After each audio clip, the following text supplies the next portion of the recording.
Hello दोस्तों, welcome my YouTube channel. दोस्तों, आप सबके लेकर आए हैं यूपी ट्रिपल एससी के लिए कंप्यूटर के मोस्ट इम्पॉर्टेंट क्वेश्चन। दोस्तों, यदि आप लोअर पीसीएस की तैयारी कर रहे हैं या एजीटीए या यूपी ट्रिपल एससी के अन्य किसी एग्ज़ाम की जिसमें कंप्यूटर सिलेबस से ऐड है, तो सेशन आप सबके लिए मोस्ट इम्पॉर्टेंट होगा। दोस्तों, आज का जो क्वेश्चन लिया गया है लगभग प्रैक्टिकल के बेस पर लिया गया। थ्योरेटिकल है और प्रैक्टिकल दोनों है, ठीक है। आप कह सकते हैं कि जो एमएस एक्सेल का होगा चाहे एमएस वर्ड का होगा, जब आप सब प्रैक्टिकल किए होंगे तो वहाँ से आप सबको ज़्यादा अप्रोच मिलेगा, ठीक है। तो चलते हैं देरी ना करके। तो पहला क्वेश्चन क्या है, देखिए एमएस वर्ड का पहला क्वेश्चन है कि एमएस एक्सेल में यदि किसी सेल में सम ए फंक्शन लिखा हुआ फार्मूला है, ठीक है, फार्मूला लिखा गया है, तो इसका अर्थ क्या होगा, ठीक है। तो जब आप सब एक्सेल चलाए होंगे एम एस का, ठीक है, तो जो सम लिखा है तो A1 और रेंज A10, तो इसका मतलब पूछा, अर्थ क्या है।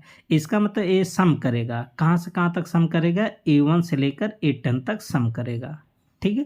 तो इसका मतलब है कि A1 से लेकर A10 तक मौजूद सभी संख्यात्मक मानों का योग निकालेगा, ठीक है। अच्छा, जो सम फंक्शन है ना, केवल नंबर वैल्यू का सम करता है, किसका, केवल न्यूमेरिकल वैल्यू का, ठीक है। तो इसका आंसर क्या बन जाएगा, करेक्ट ऑप्शन बी हो जाएगा। मोस्ट इम्पॉर्टेंट क्वेश्चन है, इस तरीके से भी आप सबके पेपर में क्वेश्चन पूछा जाएगा, ठीक है। आगे क्या देखिए, इसका एक्सप्लेन भी देख सकते हैं आप सब।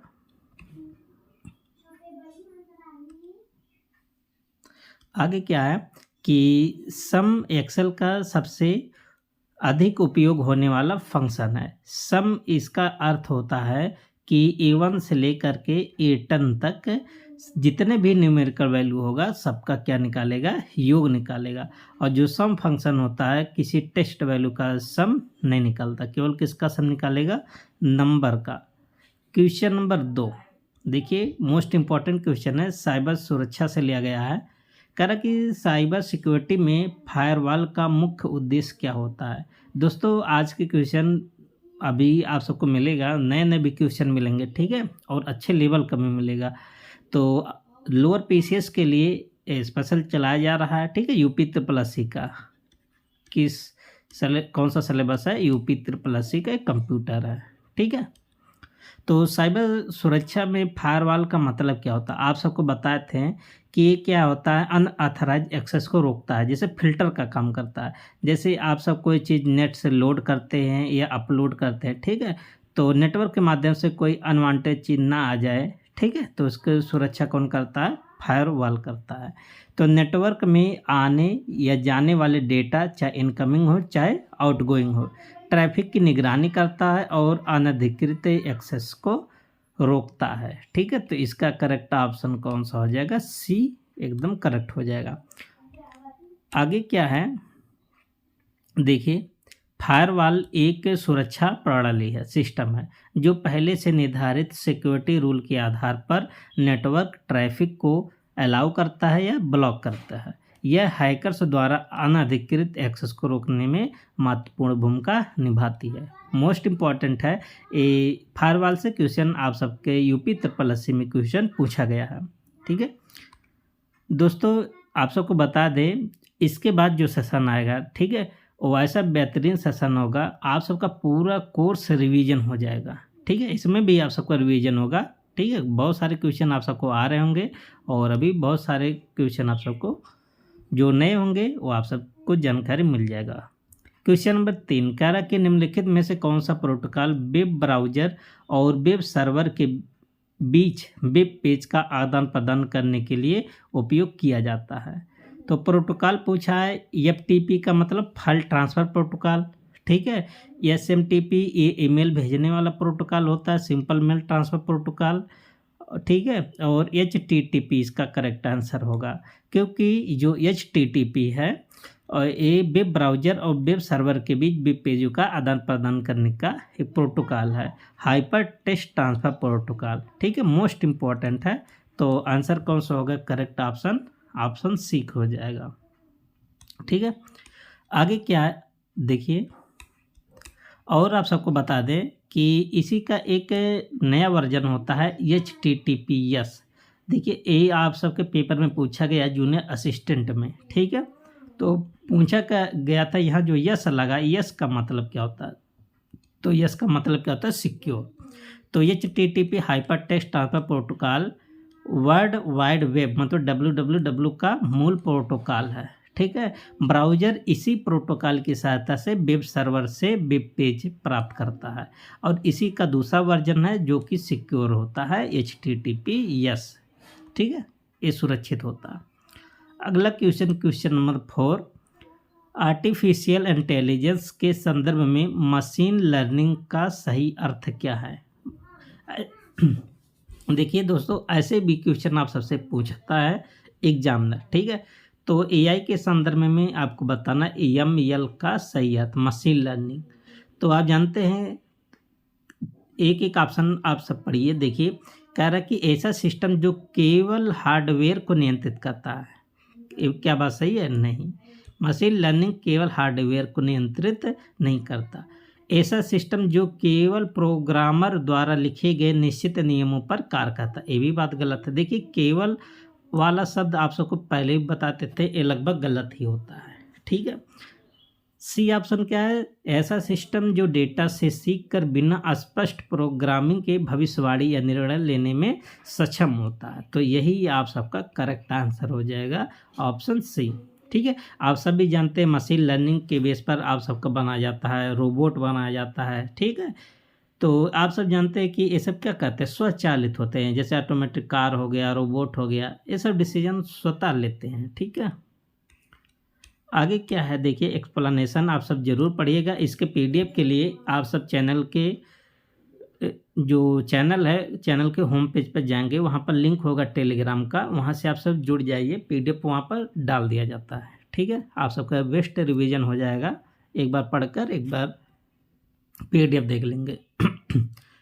कह रहा कि मशीन लर्निंग आर्टिफिशियल इंटेलिजेंस की एक शाखा है, ये बात याद कर लीजिए, जिसमें कंप्यूटर डेटा से सीखता है और समय के साथ अपने प्रदर्शन में सुधार करता है। आप सब भी देख रहे हैं, पहले जब AI आया था तो मिस्टेक करता था, मतलब मिस्टेक अभी भी करता है लेकिन कुछ ज़्यादा पहले करता था आज की अपेक्षा अगर देखा जाए, ठीक है। हम धीरे धीरे उसमें क्या हो रहा है, सुधार हो रहा है, ठीक है। इसमें हर नियम को अलग अलग प्रोग्राम करने की आवश्यकता नहीं होती है।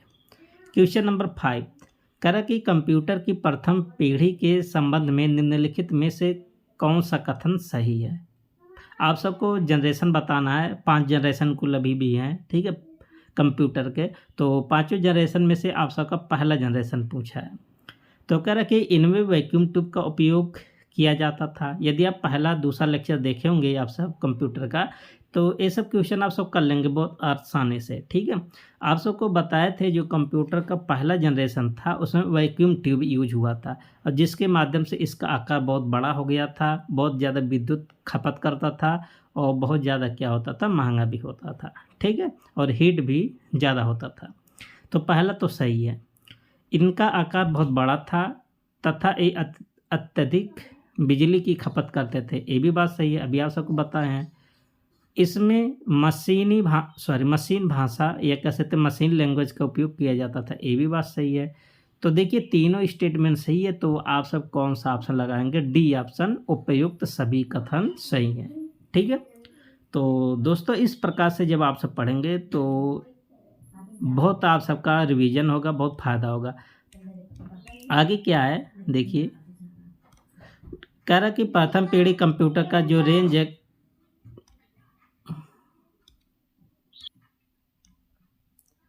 देखिए प्रथम पीढ़ी का जो सन है 1946 से 1959 तक माना जाता है कि कंप्यूटरों में वैक्यूम ट्यूब का प्रयोग होता था। ये आकार में बहुत बड़े होते थे, महंगे होते थे और अधिक बिजली खपत करने वाले होते थे, और इसमें कौन सी भाषा यूज होता था, मशीन लैंग्वेज, ठीक है। तो पहली जनरेशन कंप्यूटर के बारे में आप सबको पता होना चाहिए। ऐसे ऐसे जितने जनरेशन हैं, पांचों जनरेशन आप सबका हम कवर कर देंगे, तो आप सबका बेस्ट रिवीजन हो जाएगा। अभी आप सब देखे होंगे 2 पेपर हुआ है एक ही दिन में, फार्मासिस्ट का और एक हुआ था पर्यावरण का, ठीक है, नियंत्रक का। तो इसमें कंप्यूटर और यूपीजी के तो एकदम आसान ही पूछा था, ठीक है। तो ऐसा नहीं है कि एग्जामिनर हमेशा ऐसे ही पूछे, तो वो सब स्पेशल डिग्री वाले थे इसीलिए आसान पूछा गया था, ठीक है। ओपन भर्ती में ऐसा नहीं होगा। क्वेश्चन नंबर 6 कह रहा कि एमएस एक्सेल में एब्सोल्यूट सेल रेफरेंस, ये जो ऐसे डॉलर का चिन्ह बनाना, इसको क्या बोलते हैं एमएस एक्सेल में? ये एब्सोल्यूट सेल रेफरेंस, ये एकदम फिक्स होता है, ये जिसके साथ लग जाएगा, चाहे रो हो चाहे कॉलम हो ना, उसको फिक्स कर देगा, ठीक है। का मुख्य उद्देश्य क्या है? इसका मुख्य उद्देश्य पूछा है। यदि किसी सेल में ए लिखा है, जैसे एब्सोल्यूट सेल रेफरेंस लिखा है, इस तरह से फार्मूला बनाया गया, ठीक है, लिखा गया और उसे नीचे की ओर कॉपी कर दिया जाए, तो निम्नलिखित में से कौन सा कथन सही होगा? मोस्ट इंपॉर्टेंट है, देखिए ऐसे प्रैक्टिकली बेस से पूछा गया है।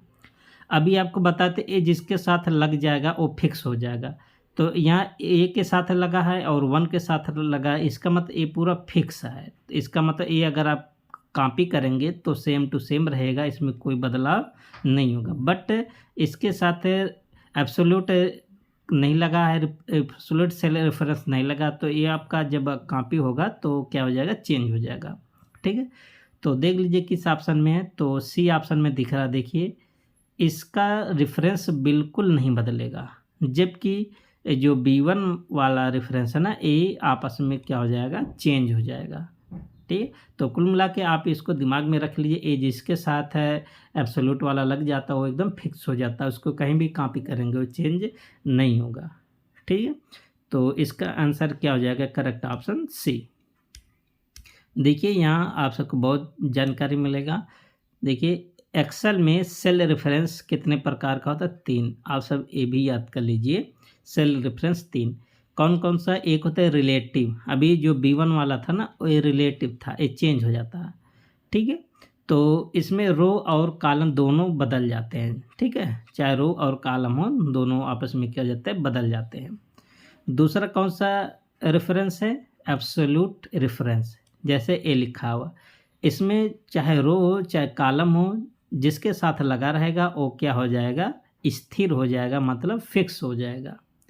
तीसरा मिक्स, मिक्स का मतलब एब्सोल्यूट और रिलेटिव दोनों आपस में हो जाए, ठीक है। जैसे आपका अभी क्वेश्चन पूछा गया था, ठीक है, ए आप सबका क्या हो गया? एब्सोल्यूट हो गया, ए आपका हो गया रिलेटिव हो गया, तो दोनों अगर मिला देंगे तो क्या हो गया? मिक्स हो गया, ठीक है। अगर इसको नीचे कॉपी करेंगे तो हमेशा ए वाला क्या होगा? डॉलर वाला वही रहेगा, जबकि B1 वाला क्या हो जाएगा? चेंज हो जाएगा।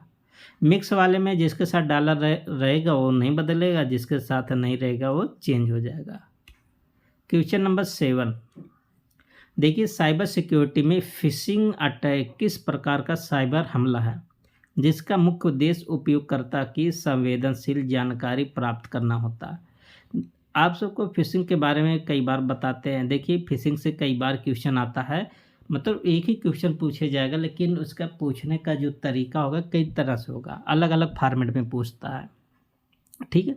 तो फिशिंग में क्या होता है? इसमें हमलावर जैसे नकली वेबसाइट हो गया के माध्यम से ईमेल भेजता है, मैसेज करता है ना, उस पर एक लिंक होगा, तो इसके माध्यम से मैसेज भेजता है, आप सबकी जो गोपनीय जानकारी है उसको चुराने की कोशिश करता है फिशिंग में, ठीक है।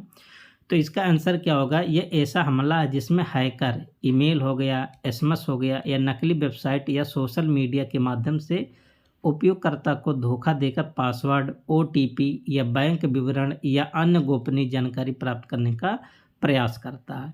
तो एक इसमें पूछा जाता है फिशिंग में, ठीक है। तो इसका करेक्ट ऑप्शन कौन सा हो जाएगा? पहला। मोस्ट इम्पॉर्टेंट है, कई बार क्वेश्चन पूछा गया है, आपके यूपी SSC में भी पूछा गया है। आगे क्या देखिए, फिशिंग एक सोशल इंजीनियरिंग अटैक है।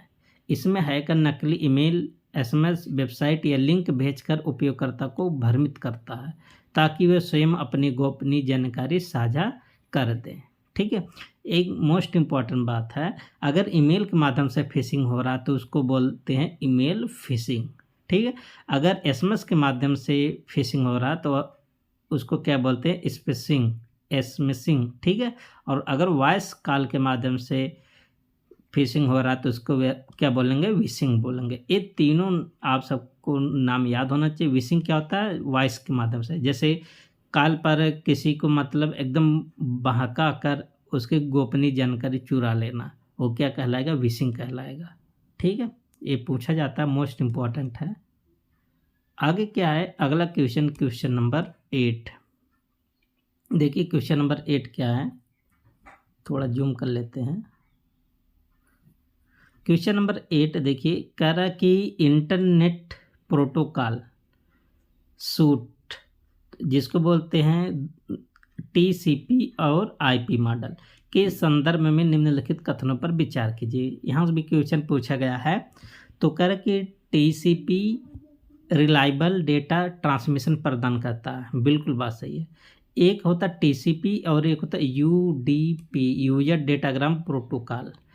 जो टीसीपी होता है ये विश्वसनीय होता है, जबकि यूडीपी ये विश्वसनीय नहीं होता है। ठीक है, इसमें जब पहले पेपर में पूछा गया था तो यही सबसे क्वेश्चन पूछा गया था सब, और एकदम सबका होश उड़ गया था, इतना हार्ड कह रहे थे सब, एकदम हार्ड है। ठीक है, तो पहला तो स्टेटमेंट सही है। कह रहा कि आईपी डेटा पैकेट को सोर्स से डेस्टिनेशन तक पहुंचाने का काम करता है। क्या बात सही है? तो ये भी बात सही है। और टीसीपी डेटा को पुनः व्यवस्थित करने एवं एरर चेकिंग का काम करता है, ये भी बात सही है। तो देखिए जो टीसीपी डेटा को ले जाता है ना, एकदम क्या करता है, एरर एकदम चेकिंग का काम करता है, एरर नहीं रहता लगभग। ठीक है, और टीसीपी के द्वारा डेटा जो भेजा जाता है वो क्या होता है, विश्वसनीय होता है। तो इसमें कह रहा कि कौन सा सही है, तो तीनों आप सबका स्टेटमेंट सही है। तो कौन सा करेक्ट ऑप्शन हो जाएगा, डी ऑप्शन। देखिए टीसीपी या आईपी मॉडल इंटरनेट का सबसे महत्वपूर्ण प्रोटोकॉल सूट है। टीसीपी का मतलब ट्रांसमिशन कंट्रोल प्रोटोकॉल। ये क्या होता है इसके बारे में है, ये रिलायबल होता है, कम्युनिकेशन के लिए अच्छा माना जाता है, एरर डिटेक्शन का भी काम करता है, और फ्लो कंट्रोल का भी काम करता है, और पैकेट रिलायबिलिटी के लिए भी रिस्पॉन्सिबल है। किसके बारे में कहा गया, टीसीपी। और आईपी का पूरा नाम क्या होता है, इंटरनेट प्रोटोकॉल। ये एड्रेसिंग और राउटिंग के लिए जिम्मेदार है। एक होता है यूडीपी, इसके बारे में भी आप सबको कभी डिटेल में डिस्कस करेंगे। ठीक है, नेक्स्ट क्वेश्चन, क्वेश्चन नंबर है 9। देखिए कह रहा कि कंप्यूटर मेमोरी के संदर्भ में कैसे मेमोरी का मुख्य उद्देश्य क्या है। देखिए कंप्यूटर मेमोरी में सबसे तेज़ मेमोरी तो रजिस्टर होता है, और रजिस्टर के जस्ट बाद कौन सा सबसे तेज़ मेमोरी होता है, फास्टेस्ट कैशे मेमोरी। ठीक है, और इसके बारे में बताना कौन सा सही है। तो जो कैशे मेमोरी है ये परमानेंट स्टोरेज उपलब्ध कराती, ये बात गलत है। ये सेकेंडरी स्टोरेज, ये भी बात गलत है। तो इसमें कौन सा करेक्ट होगा, सी। जो कैशे मेमोरी होता है सीपीयू और मेन मेमोरी मतलब रैम के बीच अत्यधिक गति वाली मेमोरी के रूप में कार्य करके बार बार उपयोग होने वाले डेटा और इंस्ट्रक्शन को स्टोर करती है, जिससे प्रोसेसिंग स्पीड बढ़ जाती है। ठीक है, तो मोस्ट इम्पॉर्टेंट है, यहाँ से भी क्वेश्चन आप सबके पेपर में आया हुआ है। तो कैशे मेमोरी क्या है, सबसे तेज़ है, किसके बाद, रजिस्टर। तो इसके बारे में डिटेल देख लेते हैं, क्योंकि यहाँ से क्वेश्चन आता है तो कन्फ्यूजन बहुत ज़्यादा हो जाता है। देखिए सबसे, अगर मेमोरी का स्पीड देखें तो सबसे तेज़ कौन सा है, रजिस्टर, उसके बाद है कैश, उसके बाद रैम, फिर रोम। ठीक है, उसके बाद सेकेंडरी स्टोरेज, सेकेंडरी में सब आता है एसएसडी, उसके बाद एचडीडी।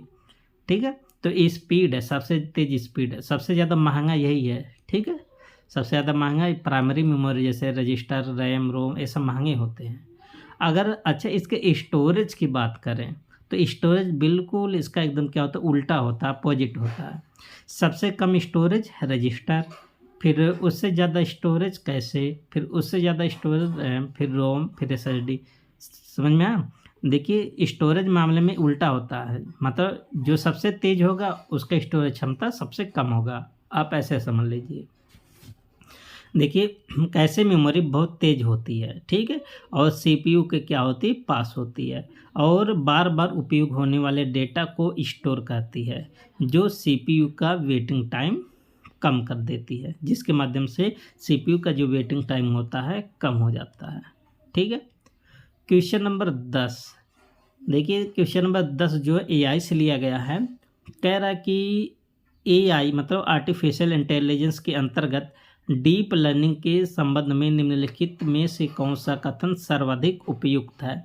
अच्छा, पिछली बार मशीन लर्निंग के बारे में पूछा गया था। ठीक है, देखिए आप सब मशीन लर्निंग पढ़ लिए हैं, अब क्या पढ़ना, डीप लर्निंग।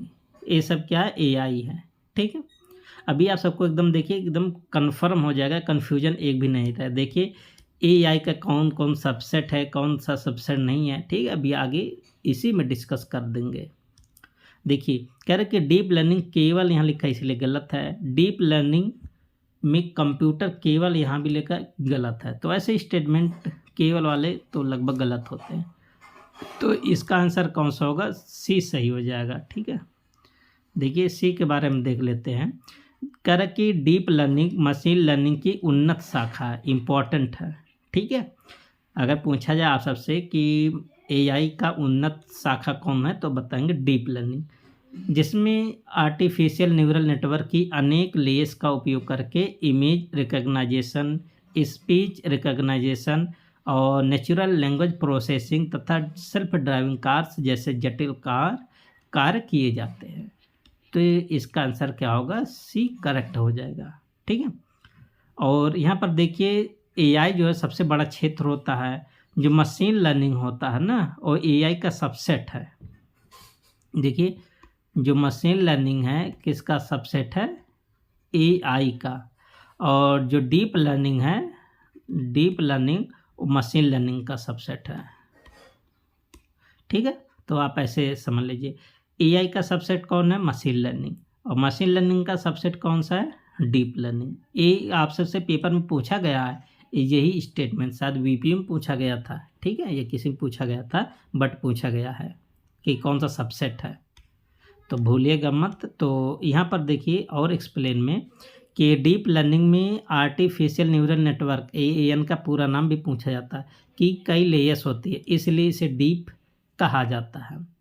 इसका अगर हम एप्लीकेशन की बात करें, एप्लीकेशन मतलब इसका अनुप्रयोग। ठीक है, कहाँ कहाँ यूज होता है, फेस रिकग्नाइजेशन में, जैसे आप सब फेस लॉक लगाते हैं ना, आपके फेस को पहचान लेता है।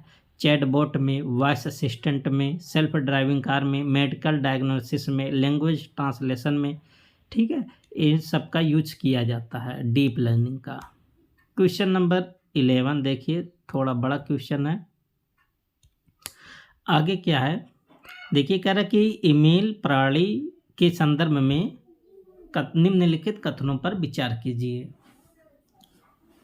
ठीक है, तो कह रहा है कि कथन 1 देखिए क्या है, कह रहा है कि एसएमटीपी, इसका पूरा नाम सबको याद होना चाहिए, simple mail transfer protocol, SMTP का पूरा नाम है, का उपयोग मुख्य रूप से ईमेल भेजने के लिए किया जाता है। बिल्कुल बात सही है, आप सबको पहले भी बताया है कि ईमेल भेजने का प्रोटोकॉल क्या था, SMTP, simple mail transfer protocol. और पॉप 3 के बारे में क्या कह रहा है, पोस्ट ऑफिस प्रोटोकॉल वर्जन 3 सामान्यतः ईमेल को मेल सर्वर से यूजर के कंप्यूटर या डिवाइस पर डाउनलोड करने के लिए उपयोग किया जाता है, तथा डाउनलोड होने के बाद संदेश सर्वर से हट भी सकते हैं। बिल्कुल बात सही है। और तीसरा होता है IMAP, internet message access protocol, email को सर्वर पर ही बनाए रखता है, जिससे एक ही मेल अकाउंट को अनेक डिवाइस जैसे मोबाइल हो गया, लैपटॉप हो गया, टैबलेट हो गया, पर सिंक्रोनाइज किया जा सकता है। ये भी बात सही है। तो देखिए जो ईमेल का प्रोटोकॉल था, एक ही क्वेश्चन में आप सबका तीनों एकदम कंप्लीट हो गया, आप सबका अब इसमें कन्फ्यूजन नहीं रहेगा। ठीक है, तो यहाँ पर देखिए डी आपका करेक्ट ऑप्शन होगा, क्योंकि तीनों सही हैं। तो अंतर देखिए, डाउनलोड करने वाला रिसीव करने वाला प्रोटोकॉल 2 है, पॉप 3 और IMAP। दोनों में अंतर क्या है, तो पॉप 3 क्या करता है, डेटा को डाउनलोड करके और सर्वर से हट जाता है, जबकि IMAP को कहीं से भी एक्सेस किया जा सकता है, इसमें डेटा हटता नहीं है। यही डिफरेंस होता है IMAP और पॉप 3 में। आगे क्या है देखिए, यहाँ पर भी आप सब देख सकते हैं, जो SMTP केवल मेल भेजने के लिए प्रयोग होता है, इसका डिफ़ॉल्ट रूप से पोर्ट नंबर भी आप सबके पेपर में बीपीयू में पूछा गया था। एसएमटीपी का पोर्ट नंबर कितना होता है? 25 होता है, 587 होता है और 665 एसएएसएल वाला होता है। ठीक है, 25 वाला याद कर लीजिए, पूछा जाता है। एसएमटीपी का पोर्ट नंबर है।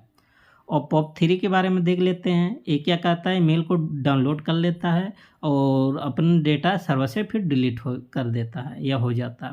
सामान्यतः डाउनलोड के बाद सर्वर से मेल हट जाता है। ये किस में होता है? POP3 में। ठीक है, और ऑफलाइन उपयोग के लिए मतलब जब डाउनलोड हो जाएगा तो ऑफलाइन ही यूज होगा ही। ठीक है, और IMAP तीसरा क्या था? IMAP internet message access protocol. इसमें क्या होता है? मेल सर्वर पर रहता है। जब देखिए सर्वर पे रहेगा और इसको आप कहीं से भी एक्सेस कर सकते हैं। सभी डिवाइस पर समान मेल दिखाई देता है। ठीक है, जैसे जीमेल हो गया, आउटलुक हो गया आदि में समानतः IMAP का अधिक उपयोग किया जाता है। ठीक है, तो हमारे समझ से अब आप सबका इस तीनों से कोई कन्फ्यूजन नहीं रहेगा। ठीक है, आगे क्या है? क्वेश्चन नंबर 12 मोस्ट इम्पॉर्टेंट है। देखिए, कह रहा कि इंटरनेट के विकास के संबंध में निम्नलिखित घटनाओं का सही कालानुक्रमिक क्रम कौन सा है? ठीक है, क्रोनोलॉजिकल क्वेश्चन है। तो सबसे पहले www का विकास कब हुआ था?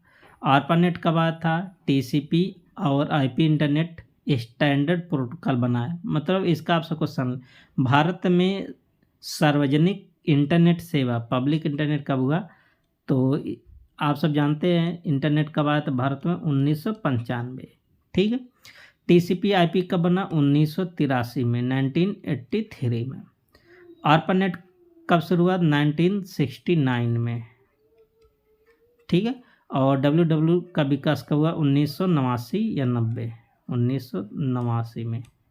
ठीक है, तो इस हिसाब से आप सबका देखिए सबसे पहले कौन आया था? तो 1989। तो सबसे पहले 2 से शुरू होगा, दूसरा, उसके बाद तीसरा, उसके बाद पहला। 2 3 1 4 पहला सही होगा। ठीक है, तो पहला सही है। यहाँ पर देखिए दिया भी गया है। तो ARPANET कब शुरू हुआ था? 1969। TCP IP कब आया था? 1983। और WWW का विकास कब हुआ? 1989। कौन किया? Tim Berners Lee. ठीक है, और भारत में जो पब्लिक इंटरनेट सर्विस कब शुरू हुआ? 1995। ठीक है, क्वेश्चन नंबर 13 और ये भी मोस्ट इम्पॉर्टेंट क्वेश्चन है। देखिए, क्वेश्चन नंबर 13 कह रहा कि आर्टिफिशियल इंटेलिजेंस प्रोग्रामिंग लैंग्वेज के संदर्भ में निम्नलिखित में से कौन सा कथन सबसे उपयुक्त, मतलब सबसे अच्छा कथन कौन सा है लैंग्वेज के बारे में? ठीक है, तो AI से संबंधित लैंग्वेज भी आप सबसे पूछा जाता है कि AI का कौन कौन सा लैंग्वेज है। तो पाइथन वर्तमान समय में AI, machine learning, deep learning के लिए सर्वाधिक लोकप्रिय प्रोग्रामिंग लैंग्वेज है, क्योंकि इनमें टेंसरफ्लो, पाईटार्च, स्किल्ड लर्न और KRS जैसी लाइब्रेरीज उपलब्ध है। तो यहाँ पर देखिए पहला ही सही है। इससे पिछले भी क्लास में आप सबको AI लैंग्वेज के बारे में बताए थे। ठीक है, तो यहाँ कौन सा सही होगा? पहला आपका करेक्ट ऑप्शन बन जाएगा। सॉरी, पहला तो करेक्ट है और देख लेते हैं। ठीक है, तो लिप्स को आर्टिफिशियल इंटेलिजेंस की प्रारंभिक विकास में व्यापक रूप से उपयोग किया गया था। ये भी बात सही है। तो जब AI का प्रारंभिक विकास हो रहा था तो कौन सी भाषा यूज हो रहा था? लिप्स है, AI लैंग्वेज है। प्रोलॉग का उपयोग मुख्यतः लॉजिक प्रोग्रामिंग तथा एक्सपर्ट सिस्टम विकसित करने में किया। ये भी बात सही है। ठीक है, तो सब सही है। तो किस ऑप्शन पर जाएंगे? डी। देखिए, एक ही क्वेश्चन से आप सबका पूरा एकदम जो AI का लैंग्वेज है आप सबका रिवीजन हो गया। ठीक है, ऐसे क्वेश्चन पढ़ेंगे तब जो लोअर PCS का है हमारे समझ से उसका लेवल अच्छा ही आएगा। ठीक है, तो AI लैंग्वेज कौन कौन से? पाइथन सबसे लोकप्रिय है, टेंसरफ्लो, KRS, पाईटाच है ना, लिप्स एआई की सबसे पुरानी भाषा है, क्योंकि जब एआई का शुरुआत हुआ था तो सबसे पहले यही यूज हुआ था, तो जाहिर सी बात है सबसे पुराना यही हुआ। ठीक है, और कौन सी भाषा है ये भी पूछा जाता है। जॉन मैकार्थी द्वारा विकसित किया गया था। ठीक, और कौन सा भाषा है, प्रोलाग। क्वेश्चन नंबर 14, करके www के संदर्भ में निम्नलिखित कथनों पर विचार कीजिए। ठीक है, करके www इंटरनेट पर उपलब्ध है हाइपर टेक्स्ट डॉक्यूमेंट का एक विशाल संग्रह है। बिल्कुल बात सही है, विशाल संग्रह है ही। दूसरा स्टेटमेंट क्या है, करके www का आविष्कार टिम बर्नर्स-ली ने किया। बिल्कुल बात सही है, 1989 में। अभी आप सब ऊपर पढ़ चुके हैं। करके www तथा इंटरनेट दोनों समान हैं, नहीं दोनों अलग अलग चीज़ें हैं। इंटरनेट अलग है और www अलग है। तो देखिए यहाँ पर उचित विकल्प, उचित मतलब सही विकल्प आप सबको बताना है कौन सा सही है। तो बी आपका करेक्ट ऑप्शन होगा, केवल पहला और दूसरा सही है, तीसरा स्टेटमेंट गलत है। ठीक है, तो बी आपका करेक्ट आंसर हो जाएगा। देखिए इंटरनेट और www दोनों अलग अलग चीज़ें हैं। इंटरनेट क्या है, ये नेटवर्कों का नेटवर्क होता है, जबकि www क्या, इंटरनेट पर चलने वाला एक सर्विस है। ठीक है, अगला क्वेश्चन नंबर 15, करके निम्नलिखित में से कौन सा कथन लेजर प्रिंटर के संबंध में सही है। लेजर प्रिंटर, ठीक है, आप जानते हैं जो प्रिंटर होता है दो तरह के होते हैं। ठीक है, एक होता है इम्पैक्ट प्रिंटर, एक होता है नॉन इम्पैक्ट। दोस्तों आप सबको बता दें, प्लेलिस्ट बना है, आप सब प्लेलिस्ट में जाकर टॉपिक वाइज भी क्लासेस देख सकते हैं, थ्योरेटिकल भी क्लासेस हैं। ठीक है, तो यदि आप सबका थ्योरी कमज़ोर है तो आप सब प्ले लिस्ट में जाएँ, वहाँ पर सीक्वेंस से आप सबको मिल जाएगा। ठीक है, तो लेजर प्रिंटर के बारे में बताना है। कह रहा कि laser printer non impact printer है तथा यह लेजर बीम एवं फोटो कंडक्टिव ड्रम की सहायता से उच्च गुणवत्ता एवं तीव्र गति से प्रिंटिंग करता है। तो यही आप सबका करेक्ट ऑप्शन भी बन जाएगा, तो वो ऑप्शन ए करेक्ट हो जाएगा। ठीक है, तो बाकी ऐसा कोई है नहीं ऑप्शन, तो पहला आपका सही है, ए ऑप्शन। तो इसके बारे में देख लेते हैं लेजर प्रिंटर के बारे में, क्योंकि यहाँ से भी क्वेश्चन बनता है। लेजर प्रिंटर की प्रॉपर्टी क्या है, तो ए नॉन इम्पैक्ट, अभी आप सबको बताया था ना, प्रिंटर दो होते हैं, दो तरह के, एक होता है इम्पैक्ट, एक आपका होता है नॉन इम्पैक्ट। ठीक है, तो लेजर प्रिंटर जो होता है वो नॉन इम्पैक्ट टाइप का प्रिंटर है, और एक इसका प्रयोग करता है, लेजर बीम का प्रयोग करता है, और टोनर पाउडर का उपयोग करता है, इंक का नहीं। ठीक है, और इसमें फोटो कंडक्टिव ड्रम होता है, और इसकी स्पीड भी तेज़ होती है, और इसकी गुणवत्ता की अगर बात करें तो वो हाई होता है। मोस्ट इम्पॉर्टेंट है ये सब जो प्रॉपर्टी है लेजर प्रिंटर के बारे में, आप सबको याद होनी चाहिए, क्योंकि यहीं से क्वेश्चन बनता है। अगला क्वेश्चन नंबर 16, देखिए कह रहा कि कंप्यूटर के मेमोरी पदानुक्रम के संदर्भ में निम्नलिखित कथनों पर विचार कीजिए। ठीक है, मेमोरी से भी अभी आप सबको मेमोरी का शायद क्वेश्चन में ऊपर बता है। ठीक है, तो पहला क्या है कि रजिस्टर मेमोरी सीपीयू के भीतर स्थित सबसे तेज मेमोरी होती है तथा प्रोसेसर द्वारा तत्काल उपयोग किए जाने वाले डेटा एवं इंस्ट्रक्शन को स्टोरेज करती है। बिल्कुल बात सही है। अभी आप सबको बताते जो ये मेमोरी होता है रजिस्टर मेमोरी सबसे तेज मेमोरी होता है। ठीक है, इसके बाद किसका नंबर आता है, कैसे का। स्टेटमेंट दूसरा क्या है, कह रहा है कि कैसे मेमोरी रजिस्टर की तुलना में धीमी परंतु मेन मेमोरी जैसे रैम से तेज होती है। क्या बात सही है, तथा सीपीयू द्वारा बार बार उपयोग किए जाने वाले डेटा को अस्थायी रूप से स्टोरेज करते, ये भी बात सही है। अभी आप सबको बताए थे सबसे पहले किसका नंबर आता है, रजिस्टर का, फिर कैसे का, फिर रैम का, फिर रोम का, फिर सेकेंडरी का। ठीक है, तो जाहिर सी बात है कैसे जो मेमोरी होता है रैम रोम से तेज होता है। ठीक है, तो दूसरा भी सही है, करके रैम एक वोलेटाइल मेमोरी है जबकि रोम एक नॉन वोलेटाइल। बिल्कुल बात है, ये भी बात सही है। अच्छा, वोलेटाइल नॉन वोलेटाइल के बारे में कल वाले क्लास में आपको डिस्कस किए थे। अब इस रोम को परमानेंट भी कह सकते हैं मेमोरी है, क्योंकि अगर विद्युत कट भी जाए, ठीक है, तो भी इसमें डेटा बना रहता है। बट अगर बिजली कट जाए तो इसका डेटा मिट जाता है, तो इसीलिए इसको वोलेटाइल बोलते हैं और इसको क्या बोला जाता है, नॉन वोलेटाइल। तो यहाँ पर देखिए तीनों स्टेटमेंट सही हैं, तो किस ऑप्शन पर जाएंगे, ऑप्शन नंबर डी पर, तीनों एकदम सही हैं। देखिए मेमोरी के बारे में यहाँ से फिर आप सब रिवीजन कर लीजिए, क्योंकि बार बार क्वेश्चन पूछा जाता है। ये आप सबको एकदम रिवाइज हो गया होगा देखते ही क्वेश्चन। रजिस्टर सबसे तेज, फिर कैसे, फिर रैम, फिर रोम, फिर एसएसडी, फिर एचडीडी, ठीक है, ये सब सेकेंडरी हैं। अब देखिए रजिस्टर मेमोरी के बारे में जान लीजिए कि रजिस्टर मेमोरी सीपीयू के अंदर होती है और सबसे तेज मेमोरी है। इसका आकार बहुत छोटा होता है रजिस्टर मेमोरी का, और सीपीयू सीधे इसी का उपयोग करता है, ठीक है।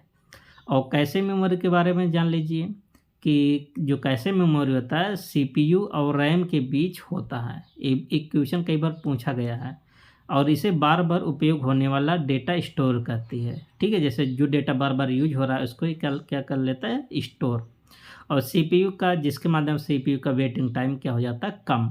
और जो कैशे मेमोरी के टाइप कौन कौन से हैं, एक होता है L1, L2, L3, एक कैशे मेमोरी का टाइप होता है, ठीक है। और अगला मेमोरी कौन सा है, रैम, रैंडम एक्सेस मेमोरी। ये देखिए अभी कल वाले पेपर में जो हुआ था पर्यावरण का नियंत्रक का, उसमें सर रैम का पूरा नाम पूछा लिया था, ठीक है, रैंडम एक्सेस मेमोरी। एक किस टाइप का मेमोरी है, वोलेटाइल मेमोरी, ठीक है, इसे बोलते हैं टेम्परेरी मेमोरी भी कह सकते हैं। और पावर ऑफ होते ही इसमें का डेटा क्या जाता है, समाप्त हो जाता है, और रनिंग प्रोग्राम्स यहीं लोड होते हैं। मोस्ट इम्पोर्टेंट देखिए एग्जामिनर क्या कहता है ना, यही लैंग्वेज आप सबका बदल बदल के पूछता है। ऐसे किसी पेपर में पूछ लेगा कि जो रनिंग प्रोग्राम्स होते हैं कंप्यूटर के वो कहाँ पर लोड होते हैं, तो इसी में आप सब कंफ्यूज हो जाएंगे। तो जो रनिंग प्रोग्राम्स होते हैं ज़्यादातर कहाँ पर लोड होते हैं, रैम में, ठीक है। और रोम के बारे में देख लीजिए, रोम कैसा है, नॉन वोलेटाइल है, ठीक है। अगर विद्युत कट जाए तो भी इसमें डेटा बना रहेगा, इसलिए इसको क्या बोल सकते हैं, परमानेंट मेमोरी। जो बायोस या फर्मवेयर का काम होता है वो कहाँ पर होता है, उसके डेटा कहाँ स्टोर होता है बायोस का, तो आप कहेंगे रोम में, रीड ओनली मेमोरी में। क्वेश्चन नंबर 17 देखिए साइबर सिक्योरिटी क्वेश्चन है। कह रहा है कि साइबर सिक्योरिटी के संदर्भ में मैलवेयर के विभिन्न प्रकारों पर विचार कीजिए। मैलवेयर के बारे में कह रहा है कि वायरस किसी फाइल या प्रोग्राम से जुड़कर फैलता है तथा सक्रिय होने के लिए यूजर की एक्शन आवश्यकता होती है। बिल्कुल बात सही है। ये वायरस के बारे में आप सब जानते रहिए, वायरस के बारे में क्या क्या पूछा जा सकता है। जो वायरस है ना, इसको किसी फाइल या प्रोग्राम से जुड़कर फैलता है, ठीक है। वर्म स्वयं को बिना यूजर की सहायता के नेटवर्क के माध्यम से स्वतः फैलने में सक्षम है। ये देखिए पेपर में पूछा भी गया था, ठीक है। वर्म जो होता है ये स्वयं फैलता है। जो ट्रोजन हॉर्स स्वयं एक उपयोगी सॉफ्टवेयर है, उपयोगी सॉफ्टवेयर के रूप में प्रस्तुत करता है, लेकिन इंस्टॉल होने के बाद हानिकारक काम करता है, ठीक है। ये भी आप सबसे ट्रोजन हॉर्स के बारे में कई बार क्वेश्चन पूछता है। आप सबको ट्रोजन हॉर्स के बारे में बता दें, ये आप सबको ऐसा कोई फाइल रहेगा, कोई प्रोग्राम रहेगा, आप सबको लगेगा एकदम ओरिजिनल है, एकदम उपयोगी है, ठीक है। बट जैसे आप उसको लोड करेंगे, डाउनलोड करेंगे, उसके बाद ये आप सबके फाइल को करप्ट कर देगा, ठीक है। तो देखने में तो अच्छा दिखेगा लेकिन ये बहुत हानिकारक होता है ट्रोजन हॉर्स। तो यहाँ पर देखिए तीन के तीनों स्टेटमेंट सही है, तो आप सब कौन सा ऑप्शन करेंगे करेक्ट, ऑप्शन डी, ठीक है। देखिए आप सबका बहुत एक ही साथ रिवीजन हो जा रहा। तब इसके बारे में जान लीजिए। देखिए वायरस के बारे में, तो किसी फाइल से ये जुड़कर फैलता है वायरस, ठीक है। यूजर द्वारा फाइल ओपन करने पर फैल जाता है। वर्म क्या होता है, स्वयं फैलता है नेटवर्क के माध्यम से, ठीक है। इसमें यूजर की आवश्यकता नहीं होती है, ठीक है। और ट्रोजन हॉर्स क्या होता है, एक फेक सॉफ्टवेयर होता है, प्रोग्राम होता है, जो आपको दिखेगा कि लाभकारी है, ठीक है, ओरिजिनल है, बट ये क्या होता है, बहुत ख़राब होता है। और जैसे आप लोड करेंगे वैसे आपके सिस्टम में नुकसान कर देगा। क्वेश्चन नंबर 18 आर्टिफिशियल इंटेलिजेंस के अंतर्गत एक्सपर्ट सिस्टम के संबंध में निम्नलिखित में से कौन सा कथन सर्वाधिक उपयुक्त है। सबसे ज़्यादा उपयुक्त। एक्सपर्ट सिस्टम के बारे में बताना, कह रहा कि एक्सपर्ट सिस्टम ऐसा एआई आधारित कंप्यूटर सिस्टम है जो किसी विशेष क्षेत्र के विशेषज्ञ की निर्णय लेने की क्षमता की नकल करता है तथा नॉलेज बेस एवं इंटरफेस इंजन की सहायता से समस्या का समाधान प्रस्तुत करता है। यही आप सबका करेक्ट ऑप्शन हो जाएगा। ठीक है, यहाँ पर देखिए सब में केवल केवल लगा है। देखिए एक्सपर्ट सिस्टम क्या करता है, जैसे ये सब यूज कहीं स्पेशल जगह यूज होता है, जैसे कहीं मान लेते हैं मेडिकल के क्षेत्र में यूज हो गया, किसी साइंटिफिक के क्षेत्र में यूज हो गया। ठीक है, जो बहुत एक्सपर्ट होता है। ठीक है, आगे इसके बारे में देख लेते हैं। देखिए जो एक्सपर्ट सिस्टम है ना, एआई प्रोग्राम होता है, इसका मुख्य भाग क्या होता है, नॉलेज बेस होता है मुख्य भाग। ये नॉलेज के माध्यम से, जैसे आजकल आप सब देखते हैं चैट जीपीटी हो गया। ठीक है, ये बहुत सारा नॉलेज रखा है, विशेषज्ञ का ज्ञान स्टोर कर लेता है। दूसरा पार्ट क्या होता है, इंटरफेस इंजन, ये क्या कहता है, निर्णय देता है। दूसरा है यूजर इंटरफेस, यूजर से संवाद करता है। ठीक है, इसी के बेस पर काम करता है एक्सपर्ट सिस्टम। ठीक है, इसका एप्लीकेशन देख लेते हैं कहाँ कहाँ यूज होता है, ये भी पूछा जाता है आप सबसे। तो मेडिकल डायग्नोसिस में आप सबको ऊपर बताया, जैसे बैंकिंग में, एग्रीकल्चर डिपार्टमेंट में, फॉल्ट डिटेक्शन में, लीगल एडवाइस में। ठीक है, क्वेश्चन नंबर 19 कह रहा कि इंटरनेट प्रोटोकॉल वर्जन 4। अच्छा, ये वाला क्वेश्चन शायद कल पूछा गया था पेपर में, पर्यावरण वाले में या फार्मासिस्ट वाले में। ठीक है, पूछा था वर्जन 6 का कितना होता है आईपी एड्रेस। ठीक है, और एवं इंटरनेट प्रोटोकॉल वर्जन 6 के संबंध में कथनों पर विचार किए। देखिए वहाँ पर एक ही क्वेश्चन पूछा गया था। हम ऐसे क्वेश्चन बनाते हैं जो आप सबका ज़्यादा क्या हो, रिवीजन हो जाए। ठीक है, अच्छा दोस्तों, आज सबको और एक सूचना बता दें कि यदि आप किसी भी एग्ज़ाम की तैयारी कर रहे हैं, बट यूपी SSSC की हम बात कर रहे हैं। ठीक है, तो इसके लिए यूपी जीके और कंप्यूटर का नोट्स के लिए डिटेल में नोट्स है। ठीक है, तो ये जो नोट्स लिखा गया है, हर पॉइंट को ध्यान में रख के, जो आपका सिलेबस है, एक एक टॉपिक को ध्यान में रखते हुए बनाया गया है। ठीक है, तो यदि आप इच्छुक हैं तो आप सब चैनल के होम पेज पर जाएंगे, वहाँ से कांटेक्ट करेंगे, आप सबको प्रोवाइड कर दिया जाएगा। ठीक है, नोट्स कंप्यूटर का भी नोट्स आप सबको मिल जाएगा और यूपी जीके का एकदम डिटेल्स नोट्स है। ठीक है, तो क्वेश्चन नंबर 19 देख लीजिए, IPv4 internet protocol version 4, internet protocol version 6। इसका 6 वाला 4 का एडवांस रूप है। कह रहा कि IPv4 में एड्रेस लेंथ 32 बिट का होता है, बिल्कुल बात सही है। IPv6 एड्रेस लेंथ 128 बिट का होता है, बिल्कुल बात सही है। एक क्वेश्चन पूछा गया था। ठीक है, अच्छा ऐसा नहीं कि ये हम पहली बार क्वेश्चन करवा रहे, ये हम आप सब देखेंगे प्लेलिस्ट में जाकर देखेंगे, 100 से ज़्यादा भी प्रैक्टिस सेट का केवल वीडियो पड़ा है। ठीक है, एक प्रैक्टिस है, 100 से ज़्यादा वीडियो, और 100 में कम से कम 20-30 बार तो बताए दिए होंगे। ठीक है, ऐसे ही कह रहा कि IPv4 को IPv6 की कमी की समस्या को दूर करने के उद्देश्य से विकसित किया गया। बिल्कुल बात से अभी हम आपको बताए थे, 6 वाला 4 का एडवांस रूप है। तो यहाँ पर देखिए तीनों स्टेटमेंट एकदम करेक्ट है। जब तीनों करेक्ट है तो डी आपका ऑप्शन सही हो जाएगा।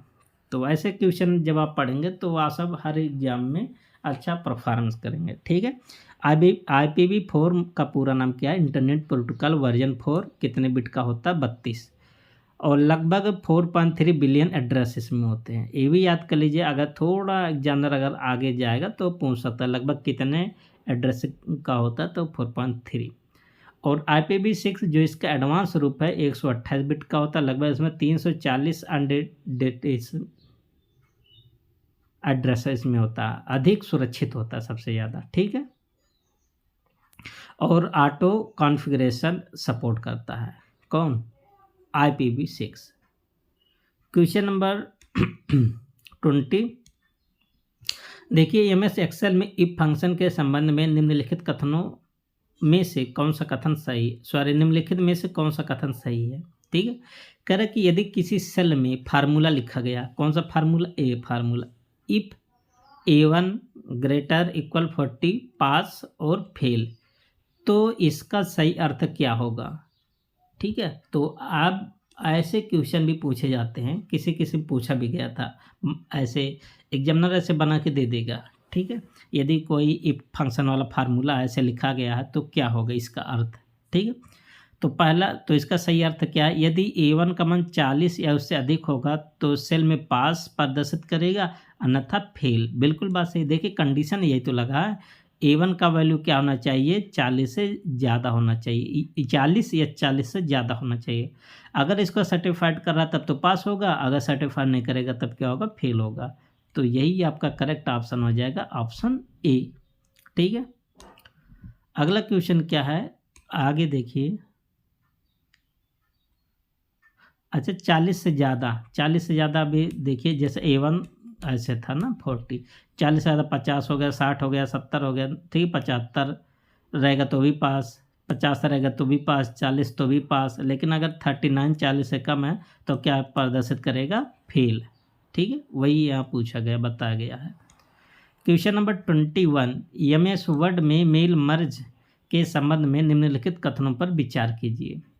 कह रहा कि पहला कथन कह रहा कि मेल मर्ज का उपयोग एक ही लेटर, नोटिस, इनविटेशन, सर्टिफिकेट या ईमेल की अनेक प्रतियां अलग अलग व्यक्तियों के नाम एवं पते के साथ तैयार करने के लिए किया जाता है। बिल्कुल बात सही है। कह रहा कि मेल मर्ज सामान्यतः मेन डॉक्यूमेंट एवं डेटा सोर्स नामक दो प्रमुख घटक होते हैं। ये भी बात सही है, दो घटक होते हैं इसमें। और डेटा सोर्स के रूप में MS Excel worksheet, MS Access database, Outlook, contact अथवा अन्य डेटाबेस फाइल का उपयोग किया जा सकता है। किसके माध्यम से, डेटा सोर्स के माध्यम से। ये भी बात सही है। तो तीनों स्टेटमेंट यहाँ एकदम सही है, तो डी आपका करेक्ट ऑप्शन होगा, ठीक है। इसके बारे में आप सब देख सकते हैं, ईमेल मर्ज से कई बार क्वेश्चन पूछा गया है। ईमेल मर्ज का अर्थ है एक ही दस्तावेज को कई लोगों के लिए व्यक्तिगत रूप से तैयार करना। मेल मर्ज के प्रमुख घटक कौन कौन से हैं, एक होता है मेन डॉक्यूमेंट, एक होता है डेटा सोर्स, और डेटा सोर्स के बारे में भी आपको बताए थे, एक होता है मर्ज फील्ड, ठीक है। अच्छा मेन डॉक्यूमेंट में क्या क्या होता है, लेटर, सर्टिफिकेट, इनविटेशन कार्ड, ये सब। डेटा सोर्स जैसे नेम, एड्रेस, मोबाइल नंबर, ये सब, ठीक है। तो ज़्यादा अंदर जाएगा एग्जामिनर तो यहाँ से भी क्वेश्चन बना सकता है। Question number next, question number 22 कह रहा है कि ईमेल के इतिहास के संदर्भ में निम्नलिखित कथनों पर विचार कीजिए। ईमेल का हिस्ट्री कह रहा है कि आधुनिक ईमेल प्रणाली का विकास रे टॉमलिंसन द्वारा किया गया था। बिल्कुल बात सही है। और कब किया गया था, 1971 में, ठीक है। कह रहा कि उन्होंने पहली बार यूजर नेम तथा कंप्यूटर नेम को अलग करने के लिए, कंप्यूटर नेम कि domain name, domain name, computer name, domain name को अलग करने के लिए @ चिन्ह का उपयोग किया गया था। ये भी बात सही है।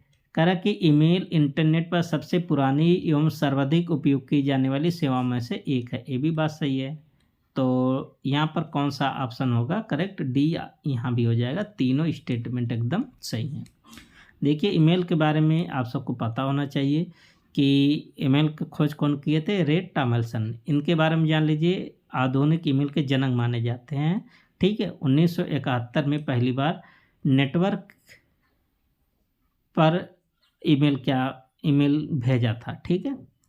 और ये जो @ चिन्ह का उपयोग या प्रयोग शुरू किया। @ का अर्थ है जैसे देखिए ए यूजर नेम हो गया, इधर क्या हो गया डोमेन नेम, दोनों को क्या करता है, अलग करता है, ठीक। जैसे हमारा नाम है अंकज कुमार, एक क्या हो गया यूजर नेम हो गया, और ये सब क्या हो गया डोमेन नेम हो गया, ठीक है। आगे क्या है, क्वेश्चन नंबर 23 कह रहा कि क्लाउड कंप्यूटिंग के संदर्भ में निम्नलिखित कथनों पर विचार कीजिए। कह रहा कि क्लाउड कंप्यूटिंग उपयोगकर्ता को इंटरनेट के माध्यम से कंप्यूटिंग रिसोर्सेज जैसे स्टोरेज का काम हो गया, ठीक है, सर्वर का काम, डेटाबेस, सॉफ्टवेयर आदि उपलब्ध कराती है। बिल्कुल बात सही है। आप कह सकते हैं ऑनलाइन सेवाएं। आप ऐसे समझिए, क्लाउड कंप्यूटिंग को आप ऐसे समझिए ऑनलाइन सेवाएं, ठीक है। जैसे सास का मतलब software as a service, PaaS का मतलब platform as a service, IaaS का मतलब infrastructure as a service, cloud computing के प्रमुख सर्विस मॉडल्स हैं। ये भी बात सही है, यहाँ भी क्वेश्चन पूछा गया आपके पेपर में। क्लाउड कंप्यूटिंग का एक प्रमुख लाभ यह है कि उपयोगकर्ता को सभी हार्डवेयर अपने स्थान पर स्थापित करने की आवश्यकता नहीं होती है। ये भी बात सही है, क्योंकि ऑनलाइन सेवाएं इसको आप कहीं से भी एक्सेस कर सकते हैं। तो यहाँ पर कौन सा करेक्ट होगा? डी आपका करेक्ट आंसर हो जाएगा। ठीक है, तो इसके बारे में भी आप सबसे कई बार क्वेश्चन पूछा जाता है। तो क्लाउड कंप्यूटिंग क्या होता है? इंटरनेट के माध्यम से सेवाएं देना क्या कहलाता है? Cloud computing. इसमें कौन कौन सा मॉडल आता है? जैसे सास आ गया, जीमेल, गूगल डॉक्स, माइक्रोसॉफ्ट। अच्छा, जो माइक्रोसॉफ्ट का 365 वाला है ना, ये ऑनलाइन सेवाएं होता है। ठीक है, पास, गूगल एप्स इंजन और हेरको, IaaS वर्चुअल मशीन।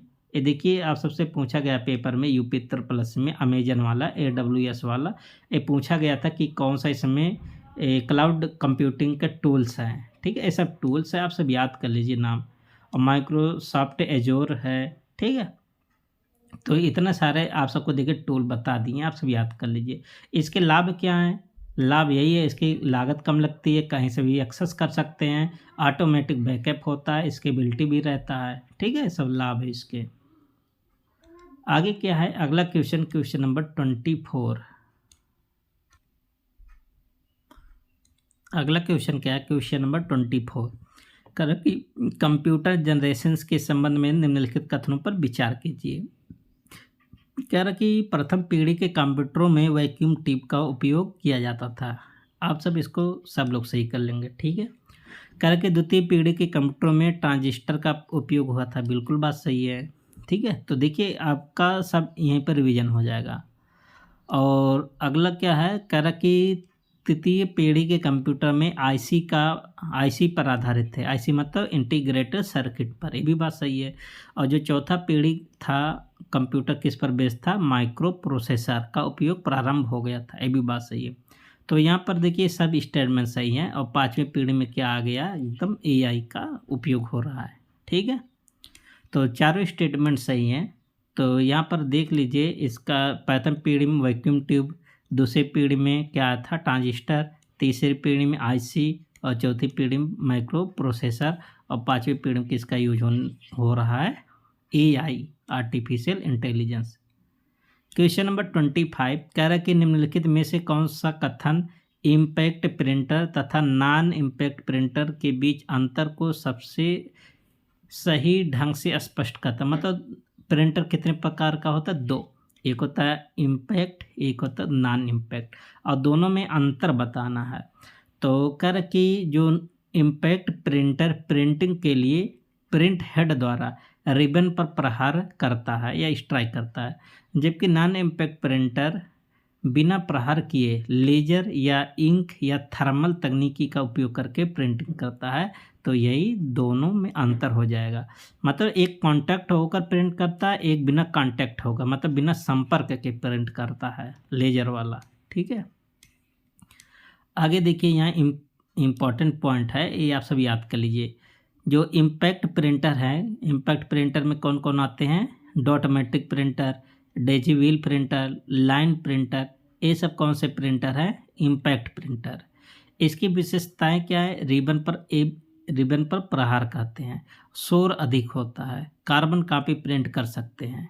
ठीक है, ये सब जो विशेषताएं हैं याद कर लीजिए। ये शायद पूछा गया था रिबन वाला। ठीक है, आप सबके पेपर में तो पूछा जाता है कि कौन से किस टाइप के प्रिंटर शोर करते हैं ज़्यादा? तो इम्पैक्ट वाला। ठीक है, और रिबन पर प्रहार करते, प्रहार मतलब उसको टच करके क्या करता है? प्रिंट करता है। नॉन इम्पैक्ट प्रिंटर के बारे में देख लेते हैं। नॉन इम्पैक्ट प्रिंटर में कौन कौन सा आता है? जैसे लेजर हो गया, इंकजेट हो गया, थर्मल प्रिंटर, ये सब नॉन इम्पैक्ट प्रिंटर है। ये सब शोर नहीं करते हैं, न कि रिबन पर प्रहार करते हैं। ठीक है, और उच्च गुणवत्ता के होते हैं और कम शोर करते हैं। Question number 31। अगला क्वेश्चन क्या है? देखिए, TCP मतलब ट्रांसमिशन कंट्रोल प्रोटोकॉल और UDP यूजर डेटाग्राम प्रोटोकॉल दोनों ट्रांसपोर्ट लेयर प्रोटोकॉल हैं। बिल्कुल बात सही है, लेकिन इनके कार्य करने के तरीके अलग अलग हैं। तो निम्नलिखित कथनों के आधार पर सही विकल्प का चयन कीजिए। ठीक है, देखिए ऐसे क्वेश्चन पेपर में बनाते हैं एग्जामिनर, जब थोड़ा हाई लेवल बनाते हैं। तो अभी आप सबको ऊपर बताए थे कि ए रिलायबल होता है टीसीपी, और जबकि यूडीपी रिलायबल नहीं होता। अच्छा, तेज तो यूडीपी होता, बट ये जो टीसीपी होता है ना, ये त्रुटि के लिए भी जिम्मेदार, मतलब एकदम त्रुटि रहित होता है, डेटा को ले जाता है। तो अंतर बताना है कथनों पर सही। देखिए, टीसीपी कनेक्शन ओरिएंटेड प्रोटोकॉल है, मोस्ट इम्पॉर्टेंट है, बिल्कुल बात सही है। और डेटा की डिलीवरी की पुष्टि करता है, ये भी बात सही है। और एरर चेकिंग एवं रिट्रांसमिशन की सुविधा देता है, ये भी बात सही है। जबकि यूडीपी कनेक्शन लेस प्रोटोकॉल है तथा इसमें डिलीवरी की कोई गारंटी नहीं होता है। तो यही आपका सही हो जाएगा, ठीक है, मोस्ट इम्पॉर्टेंट है। तो इसका करेक्ट ऑप्शन कौन सा होगा? ए, क्योंकि स्टेटमेंट वाला तो है नहीं। तो इसके बारे में आप सब देख लीजिए कि टीसीपी एक रिलायबल प्रोटोकॉल है। यदि कोई पैकेट रास्ते में खो जाता है तो टीसीपी उसे पुनः भेजता है, इसलिए इसका उपयोग वेब ब्राउजिंग जैसे एचटीटीपी या HTTPS, email, FTP, online banking में किया जाता है। यूडीपी क्या होता है? कनेक्शन लेस प्रोटोकॉल है, इसमें स्पीड अधिक होता है। मतलब अगर स्पीड की बात करें, दोनों में तेज कौन हो? यूडीपी, बट ये रिलायबल नहीं है। लेकिन डेटा डिलीवरी की गारंटी नहीं होती है, इसलिए इसका उपयोग live video streaming, online gaming, voice calling, ठीक है, या डीएनएस, इन सब में किया जाता है, ठीक है। तो आशा करते हैं इसमें बहुत सारे लोग इसके बारे में मतलब जानते होंगे, लेकिन जो भी नहीं जानते होंगे, नया आप सबको सीखने को मिला होगा, ठीक है। तो आप सब वीडियो को लाइक भी कर दीजिएगा और अपने ग्रुप में शेयर जरूर करें। अगला क्वेश्चन, नेक्स्ट क्वेश्चन कह रहा कि किसी विद्यालय की मार्कशीट में विद्यार्थी के प्राप्तांक के आधार पर ग्रेड निर्धारित करने के लिए इफ फंक्शन का उपयोग किया जा रहा है। यदि फार्मूला इस प्रकार लिखा गया है, जैसे if A2 greater equal 90, A if A2 greater equal 75, B if A2 greater equal 60, C और डी।